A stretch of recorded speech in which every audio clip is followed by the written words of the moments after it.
మామూలుగా ఇప్పుడు చూసుకుంటే అందరికి ఒక కన్ఫ్యూజన్ అయితే ఉంది సార్.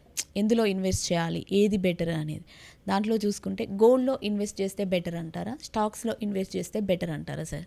ఎలా ఉంటుందంటే ఇన్వెస్ట్మెంట్ అనేది ఎప్పుడు కూడా డైవర్సిఫికేషన్.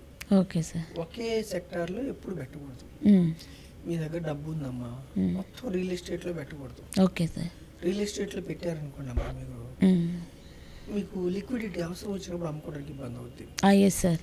మొత్తం గోల్డ్లో పెట్టకూడదు, మొత్తం స్టాక్స్లో పెట్టకూడదు, ఈక్విటీస్లో పెట్టకూడదు, మొత్తం బాండ్స్లో లేదంటే ఎఫ్డీలో పెట్టకూడదు.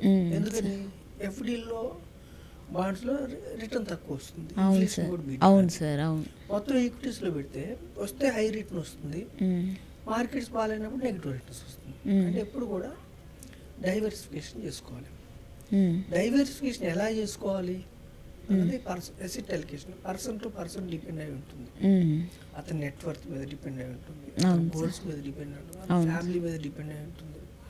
అయితే ఏంటంటే మనకేంటంటే అమ్మా, ఇన్వెస్ట్మెంట్స్లో 2 అసెట్స్ ఇన్ఫ్లేషన్ బీట్ చేసే రిటర్న్స్ వచ్చినాయి లాంగర్ పీరియడ్లో, real estate and equities. So మనం ఏం చెప్తున్నామంటే గోల్డ్ కూడా ఇప్పుడు ఈ సంవత్సరం లాస్ట్ ఇయర్ 25% రిటర్న్స్ ఇచ్చింది. అంటే ₹1,00,000 పెడితే సంవత్సరానికి 25,000 పెరిగింది.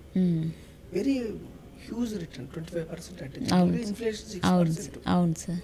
అయితే గోల్డ్లో కూడా ఏమిటంటే అందరూ ఏమనుకుంటారంటే గోల్డ్ ఎప్పుడు పెరుగుతుంది అనుకుంటారు. గోల్డ్లో కూడా నెగిటివ్ రిటర్న్స్ వస్తాయి.